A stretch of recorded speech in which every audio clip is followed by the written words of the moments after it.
Alright guys, welcome to this tutorial on color. This tutorial is going to cover the not only color grading and color correction of my new Hawaii film, but also the process of coloring, like the thought process that goes into coloring and color grading, color correction, color grading, the difference between those two things because they are different. Not only how you can color inside of Adobe Premiere and the effects that I use and like to use when it comes to color grading, color correction, the different LUTs, how to apply them, and some of the technical stuff, but also, like I said, the critical thinking elements that comes with that, such as matching the tone, thinking about how you're going to shoot beforehand to better help your color grading or color correction in post, etc. So first, I'm going to dive right into some of the more technical elements, such as like how you should color grade before you actually dive into, like, you know, some of these elements right here, showing you how to color grade this. So number one, you want to think about color correction before you even begin shooting. So for example, with this whole project, but more specifically this TV show I shot recently in Arizona, we're shooting a TV show about the ASU baseball team. And so naturally when we're shooting, or when you're thinking of Arizona, it's hot, it's sunny, you think of the desert. So when we went to shoot the show, naturally daylight is supposed to be balanced at 5600 Kelvin. That's the color temperature of daylight.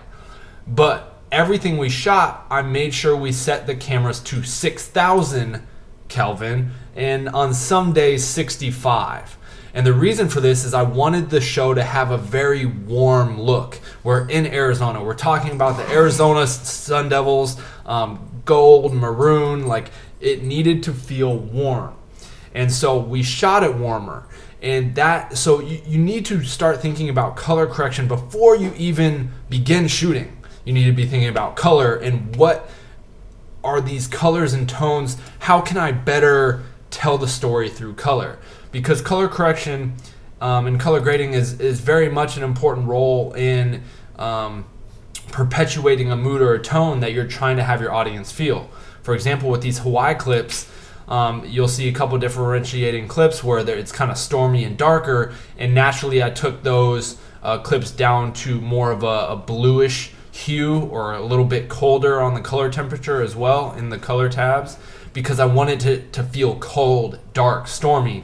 And then on the shots where it's sun, you can see it's not overcast or dark in any way. You know, I boosted those more towards the yellows and the warmth a little bit, because I wanted you to feel that warmth of the sun in Hawaii. So again, thinking about color before you even begin shooting is something that's absolutely important. Going into the next piece of advice I have, number 2, would be always adjusting your shadows or your blacks first. So when I come in to edit, you know, one of the main things that I do first is kind of adjust my my levels, I guess you could say, if you're coloring individual clips. Now for this video and most of my videos, what I'm going to show you and what I do is I throw an adjustment layer over my entire timeline, and this is where my color grade goes. Now the color grade is different from color correction. Color correction, you're going to individually adjust clips and correct the color of that specific clip. So for example, this is raw red footage, so I could technically come into the master file of this clip right here and change the color temperature, change the tint, change the shadows, the highlights of this clip, and it's like I shot it that way. Now, that would be color correction. I'm color correcting the certain clips to match what I need them to be. And then here on the adjustment layer is where I have my color grade. And the grade is going to be more of a stylistic choice and look. And so the grade up here on my adjustment layer, you can see I have 2 Lumetri color tabs and a levels tab.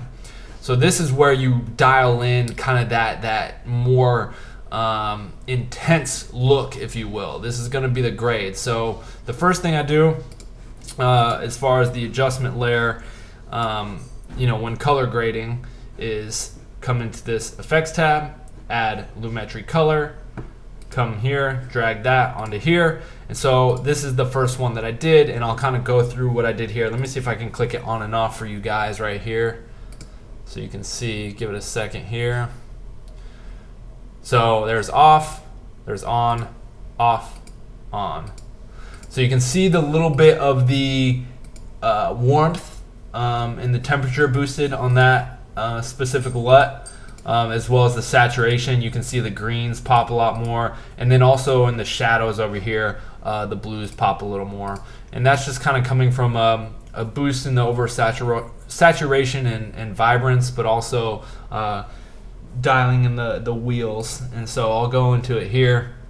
With this specific LUT, if you want to import a LUT, I always suggest Lumetri color and then applying the LUT in the creative tab right here. You can see the creative tab, and if you drop that down, you can see that it normally would say none. And for this one, I just actually chose the very first standard, comes with Adobe Premiere Fuji 250D Fuji LUT by Adobe. Comes in the software as the first one, selected that. And the reason you put it in the creative tab is because you can control the intensity. So I dialed it back a little bit. It was a little bit too strong, and I knowingly dialed it back because I knew I was going to stack another LUT on top of this one. So with that, I usually like to give my color or my color grade a little fade as well. So I dragged the faded film to a 10 instead of 0, and I boosted the saturation to 125. So I boosted it about from 100 to 125 a little bit, and then I ever so slightly, I typically like to do this on pretty much all my videos, is I drag the shadow tint just a hair towards the blues. I like my shadow tint to always have a slight blue to it, and sometimes it's more dramatic than others, but I just ever so slightly dragged it this way. And that's really all I did to this this LUT. I boosted the highlights a little bit in this color grade here, contrast up a little bit, highlights up a little bit. I wanted the highlights to really pop and be kind of vibrant. I didn't want the video to have a very flat feel. So typically you're gonna have a lot in this video, a lot more crushed blacks, a little more boosted highlights with that ever so slight fade. So that was the first LUT that was stacked on there. Let me see if I can show you guys here the next one. So let me find a good clip that really shows it off.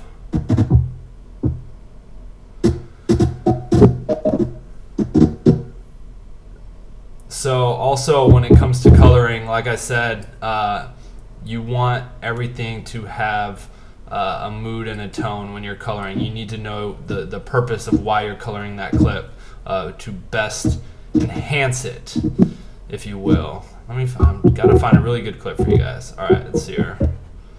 I'll just go back to this palm tree shot. Hopefully you can notice it here. So next LUT that I placed on here, Lumetri again, Lumetri color, came down into the creative tab. You can see right here, and I chose a Tropic Color Maryland LUT. So I went to the browse tab, went to my Tropic Color LUTs, went into their vintage pack and selected the Maryland LUT, and I dialed the intensity back to 30. So I'll put it back at 100, and you'll see the change here when it changes over. Give it a second. It's going to be a little strong and intense because remember, I already have a LUT on there. So a lot of people don't even realize that you can stack LUTs. You can stack as much as you want. So there you can see it at full 100% strength. It's way too much, way too overdone for me. I wanted this whole piece to have a very natural feel to it. And again, that comes in when you're color grading, you need to know the mood and tone that you're going for. I knew I was going for a natural piece, natural look, because I wanted the entire thing to feel natural. I wanted you to feel like you were there looking at everything through your own eyes. And if I start to throw on a really heavy grade to the footage, it kind of loses that feeling. You feel a little bit more removed from it because you can no longer see it as like, oh, this is what it looks like. It just kind of comes off as this really highly stylized look, and it, in my opinion, takes the audience out of that mindset of them feeling like, wow, like I feel like I'm looking at this, I feel like I'm watching it myself. So, but I knew the Maryland LUT had a nice kind of warmer tone to it, and so that's why I went with it, but I just dialed it back to 30%, so it just ever so slightly adds that little bit of warmth to my entire grade, and that's what I wanted, just a subtle warmth to that. And then the LUT itself is kind of strong on the vibrant side of things, so I just dialed it back a little bit, dialed the vibrance of the LUT back to -20, and then that's it. That's it with this LUT right here. So I stacked those two LUTs, and those are the two LUTs that I have applied to this right here that give me the look you see on the video. And yeah, going back to, again, the mood and the tone. Now, when you, like, I'm sure you've seen it plenty of times where you see videos where it's just like the color is just so overdone, and you just, like I said, you don't feel like you can connect with it as much, and you need to know what you're trying to say with your piece. Now, if you're trying to go for this otherworldly, like, dream world, that is totally fine. If that's your prerogative, then color it that way. Color it extreme and over the top, and to where it feels like it's this other world. And you're trying to tell that story of this is a dreamland, or this is something that you should feel like you're watching and you want to go to. If that's your prerogative, good. But again, that's not what I was going for. I was going for the most natural look I could possibly go for while still giving it a nice grade. So that's the reason behind why I colored it this way, and you need to have a reason for when you're coloring your videos. Don't just throw on color and just be like, oh, I'm throwing this on because it looks cool. Have a reason. You know, if the piece that you're coloring is super dark and moody, color it that way. Use the blue tones and hues, and if you want it to feel natural, then give it the more natural tones. If you don't want it to feel natural and you want it to feel a little more extreme, take all the saturation away and only highlight blue colors and brighten up the highlight, like give it that extreme look you're going for. But you need to know what you're going for before you color it. So again, here I'm going to take this on and off so you can just see. Give it a second to load. This is the 6K footage raw on here. So there is without the Maryland LUT, and there's with. So you can just see that slight bit of fade and warmth to the shot. It's just enough, just a hint. Still feels natural, but you get that warmth to it. Again, that's what I was going for, that natural look, but you can see on and off there, the difference there. And then I'll click this one on and off as well, so you can again see on this clip the original. So off, on, off, on. So again, just kind of boosting those highlights, making it feel really bright outside, because that's Hawaii, it's bright a lot. Boosting the saturation, little bit of slight fade, nothing too much. And that is technically my color grade. One of the effects I always use in every video for color grading or color correction is the levels. So I'll come into here, effects, levels, and I'll throw on a levels, and this is where I also like to give kind of a fade to videos. I've talked about this in the past in other tutorials and videos, but dragging, these are like the 3 sliders I play with right here in levels, and the more you drag this black output level, the more of a fade you're gonna get on your video as well. So you can either fade it with the faded film look in the creative tab, or you can come into here and change the black output level. This one I just did ever so slightly. Instead of 0 to what it was set at, I did to 10. So I had just a bit of a fade. The white input level, this is gonna be the intensity or the brightness of your whites. Normally it's 255. I just took it ever so slightly to 250, not much, just a little something. And then the black input level, this will crush your blacks. So this is where you get kind of the crushed darker blacks, and it makes it feel a little more contrasty. That is normally set to 0, and I set it to 20, so I'll kind of just reset that here in a second so you can see what that looks like. I'll bounce back and forth between that real quick. Give it a second here. Excuse my dogs wrestling in the background. So there you go. There you can see it without the black input levels, and the fade is still on there. So a nice fade. I kind of like that. It looks cool, but again, it felt a little too highly stylized. And although that fade looks cool, and I wouldn't mind coloring a video like that, I just took the black level input to kind of match up against that fade and still give it that crushed black look, but with a more still that natural feeling. And that's really it. So that is my color grade for this video. Specifically, do all my coloring inside of Premiere. You can. They have a lot of great tools. If you come over here into the color tab, you can really dive in with all the different, again, the lumetri. So here you can see my Maryland LUT. I can change all of the intensities, the faded films, and everything in here. I can play with the curves. I didn't do any of that on this specific video. I can add a vignette. Didn't add a vignette. I just wanted to keep this video kind of almost as natural feeling as possible while still, again, having a nice grade. So going back to now talking about, maybe the steps or the processes for color correction. One of the next step you want to do after, like the first thing you want to do when you bring it in, or you're adjusting a clip per se, is you want to adjust the shadows and the blacks first. You want to get the shadows and the blacks to the correct level that you want them. So if you're dealing with red footage, you could do that here within the raw data. But if you're dealing with DSLR footage where you don't have, or something that doesn't have that raw data, you can use lumetri color as well to dial that stuff in. So if I wanted to individually affect a clip because it's too bright or there's not enough, contrast or whatever, that's how you can do that. So I'm going to take all the color away, so you can just see. So again, the color grade is always going to come last. You're going to want to balance your individual clips first. Make sure they're all pretty balanced properly, evenly, or look how you want them to look. If you want a certain clip darker than others, you want to adjust all the levels first. So the blacks, then the highlights and the midtones, and balance your individual clips. And then at the very end, you want to color grade your footage. So balance your footage first.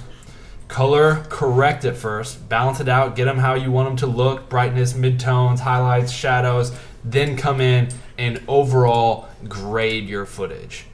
This should not be a one fits all necessarily, like affects the brightness and darks. And you're going to change the levels of the clip, the blacks, the whites, and the midtones of clips individually. Then the grade, the color grade, your look, your style will go over top of all your footage. So now your footage will all look the same. It'll have the same style, the same color, the same mood, the same tone, and will be evenly graded. But for example, if I'm coming through a clip and I'm like, you know what, this clip is too dark. It's too dark. I want to brighten it up. Then I would bring in the lumetri color right here, and it's not raw. Like, I can change this raw, but let's pretend this isn't raw. So I could easily right here go, oh, this shot's a little too dark. I got the raw red data. I'm gonna boost the ISO to 1280, and then I could very well be like, oh, that's perfect. We're good now. But let's not say I have the raw data to mess with, and you guys are dealing with, something less manageable in that sense. So I'm going to take the lumetri color, pull it over here. Now this is where I'm going to play in the basic correction. So basic correction, I can adjust the exposure, the contrast, the highlights, the shadows. Now this clip, again, is, I could say it's a little dark. Maybe I want a little more details in the shadows. So if I want more details in the shadows, I'm not going to take that down negatively. I may boost that. So let's boost that to 5, ever so slightly. Let's boost the exposure just a hair, a tenth. And then let's take the contrast down to a -5 so it's not as contrasty. So now I have this clip that was once before a little too dark. Now just enough details in that I could maybe bring it up a little bit more, but you can see where I'm starting to balance the clip to my liking. This is called balancing your levels, the color correction. This isn't a grade. This is simply the correction of an image. So let me find another good one here that I can kind of go into a little more detail on. So again, for this clip right here, this was during a stormy section of the video. I kind of have these trees blowing, in these clouds, the thunder noise in the background, and the spider. And with all these clips, they were all shot at 5600 Kelvin, I believe. But when I came in here or 6000, my bad, 6000. And when I came here to color correct, I actually took all these clips down to at least 56. And I would honestly probably you could take it down even more so it just has that cool feeling. So again, if you're like, hey, I need, it's like a stormy clip, this even feels a little too warm, you could come in here and color correct your image by going to the basic correction tab. And now this is our white balance here. So the temperature, we need to drop that maybe to -15. So we're moving more towards the blue cold tones to enhance that feeling that we're trying to get, that it's cold outside or it's stormy, it's not sunny, it's not vibrant. Let's just take it to a -20 just for the sake of just showing the stark difference here between these two clips and the sound. So let's do that. Let's take this, let's take it to -20. Let's crush the contrast a little bit. We'll take the tint and we'll go more towards just a -1, towards the greens. So now I'm going to take this clip right after, that is all these clouds, and I'm just going to show you, okay, if we were to, boost the warmth of it. Now we go from this clip, right, warm sunset, to all of a sudden thunder, looks kind of cold, to then warm clouds as it's still thundering. Does that really paint the story and the mood I'm trying to tell? No, it kind of contradicts itself. We go from hearing this warm sunset,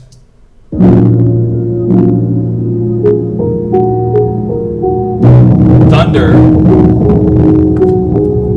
cold, still hearing thunder, and it kind of has a warm sunset-y feel. That doesn't bode well for my story or the mood and the tone I'm trying to paint. So again, that's where you need to think about color critically and how important it is to really dive into, okay, how am I going to color this clip to tell my story better? How am I going to color this clip to have the audience feel what I want them to feel?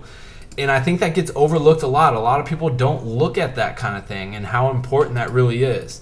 So if we were to take that clip, throw on the lumetri color, let me take it back to its normal 5600 where I had it, come into the basic correction, and let's take that down even more. Let's take it to -20 here and just crush the contrast a little bit so it even feels a little darker. We'll take that to a 25, take the blacks down. And gosh, my dogs, I apologize for that, guys. So now, boom. That feels more like the mood that I'm trying to portray, and it matches the tones so much better. I could even take it a step further and keep correcting it. But that's definitely in the much better space for the story and the mood I'm trying to paint. So again, color grading is more than just a look. Color correction is more than just a look or a style. It is literally telling your audience how to feel. It subconsciously, whether they realize it or not, your color is helping paint your story, paint your mood. And so that's why it's so important, and I think people don't think about those sort of things, and whether they struggle with the actual button pushing of like, oh, this is how I color correct a clip or color grade, like what colors complement each other. I think a lot of people struggle with or never even have the insight or knowledge or are told to think about color in this way and how by just color grading and color correction, they can improve their visuals so easily just by simple things like that. So moving on, the last thing you would do as you're also balancing your individual clips would be saturation. So if you happen to you get the levels right to where you want that certain clip or this clip, boosting or taking down the saturation to again fit the levels of that clip and what you're trying to paint with that certain thing. That would be the last thing.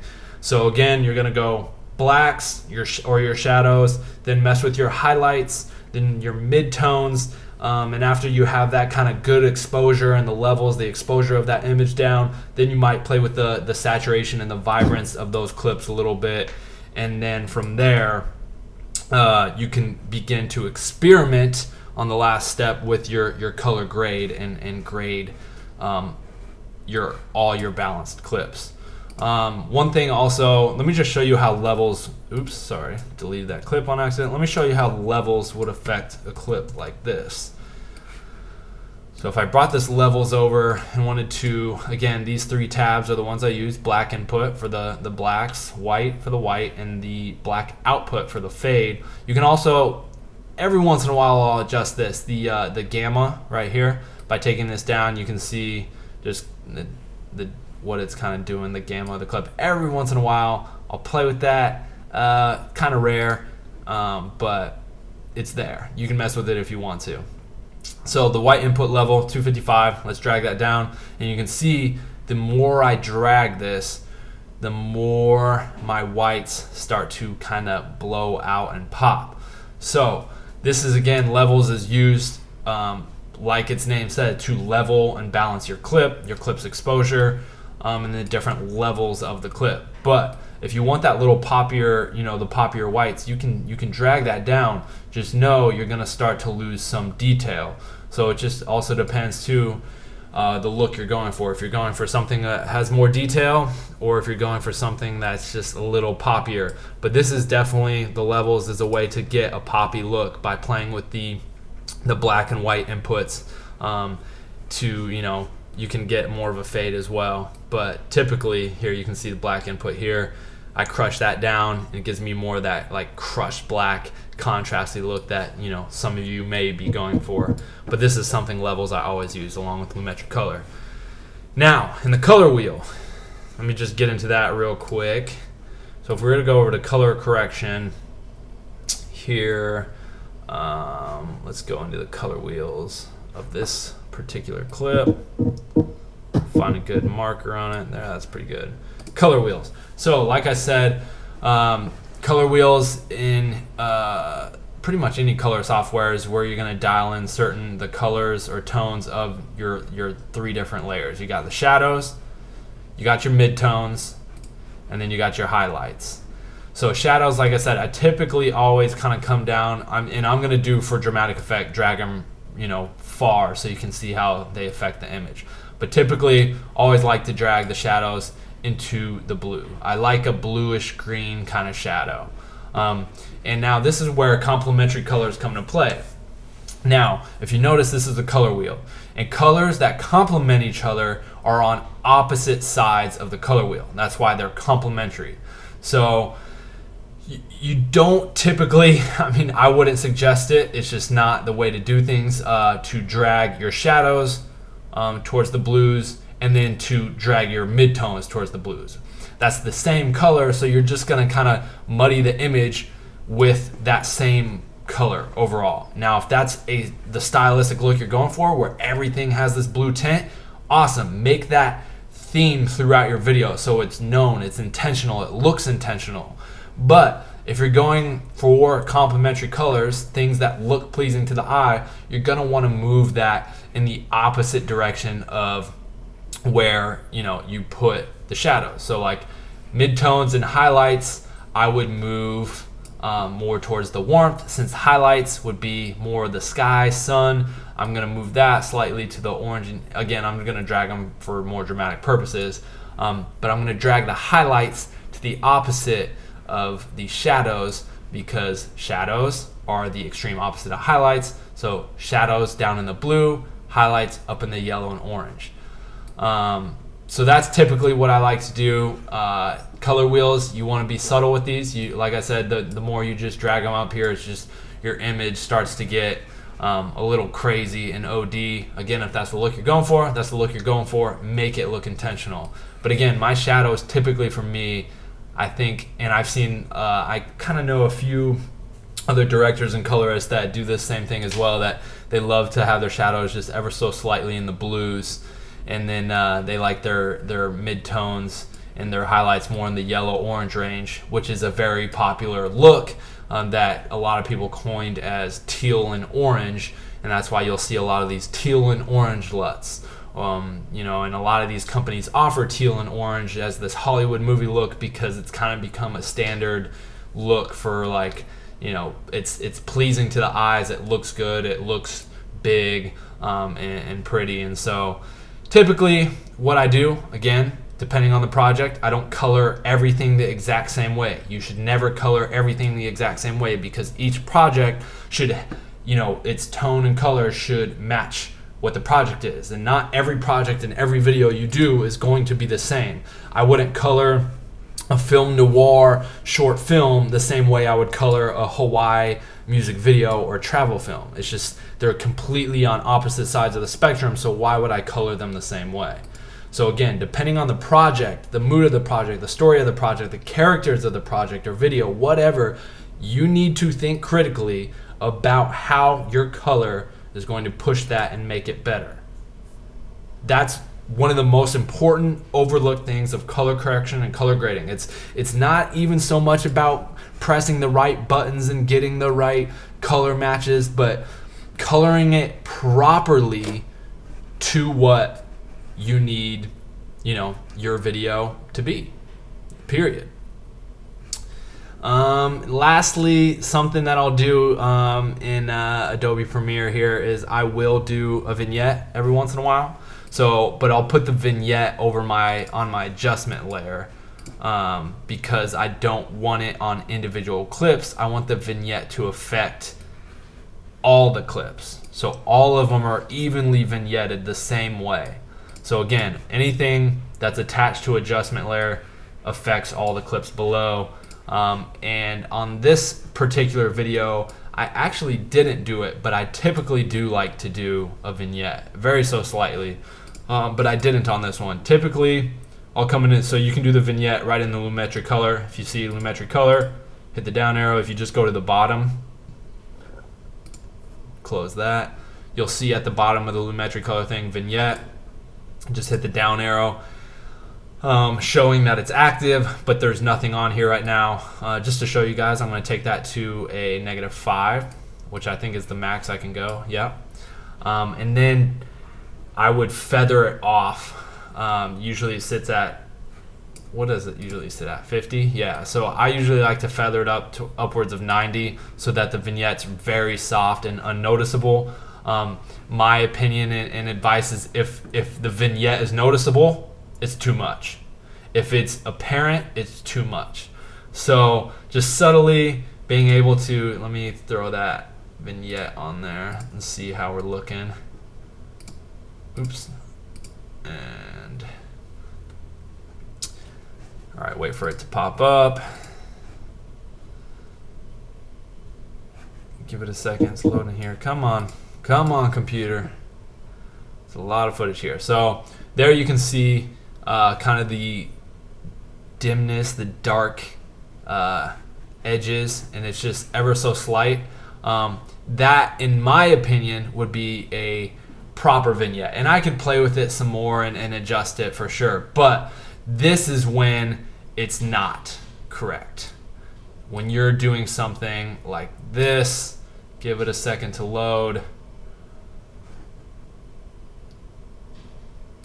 Waiting for it here.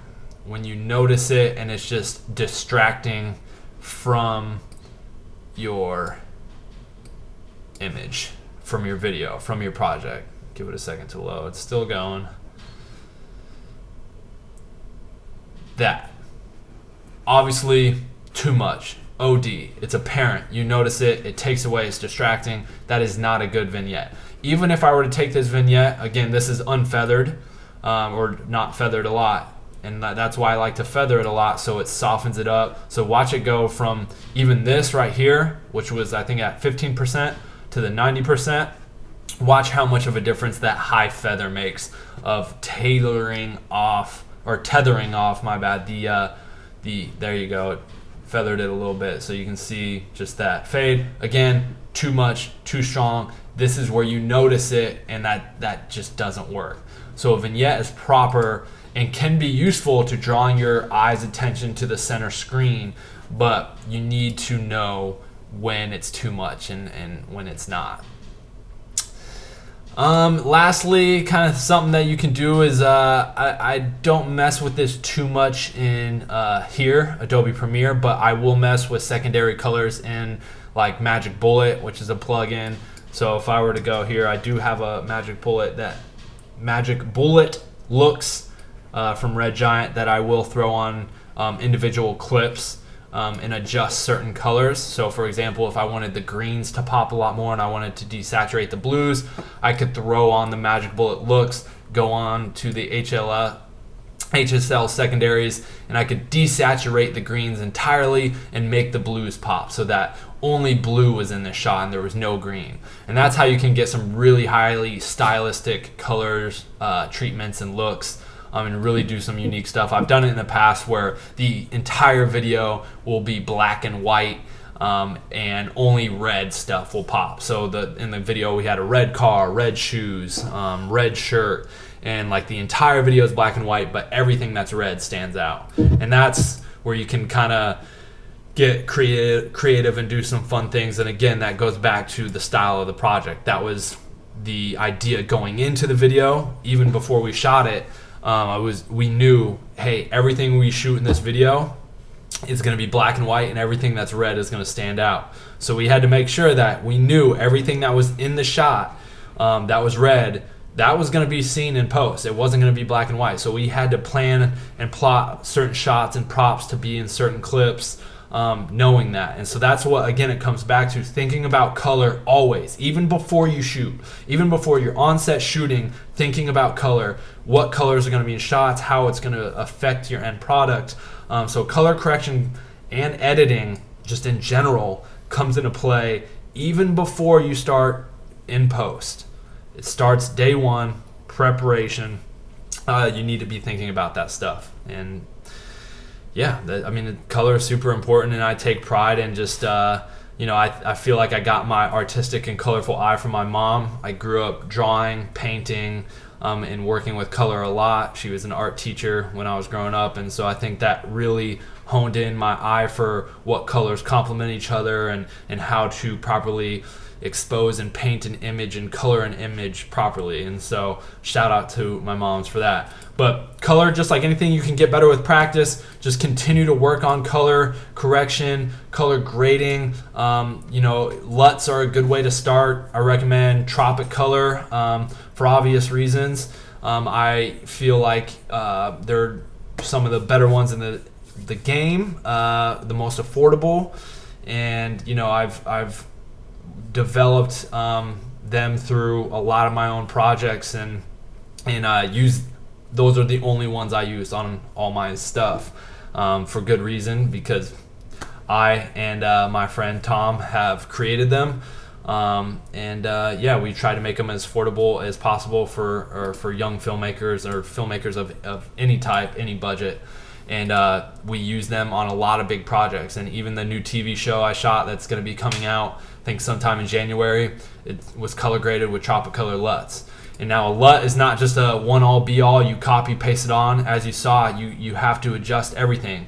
Not every LUT is going to be like perfect. You need to be able to adjust the intensities, the contrast. Some LUTs are going to be a little more dark and crushed in the shadows. If you need to bring those up, bring them up. You should always further adjust your image. You should not just drag on a LUT and call that a day. There's so much more that goes into color correction and color grading like I talked about. So, super important. Just work on it, guys. Get better. If you have any questions, let me know. I appreciate you guys for watching this video. Hopefully you took something away from it and learned. And yeah, you guys become better colorists, filmmakers through this process. All right, guys, I appreciate you for watching, and keep on creating.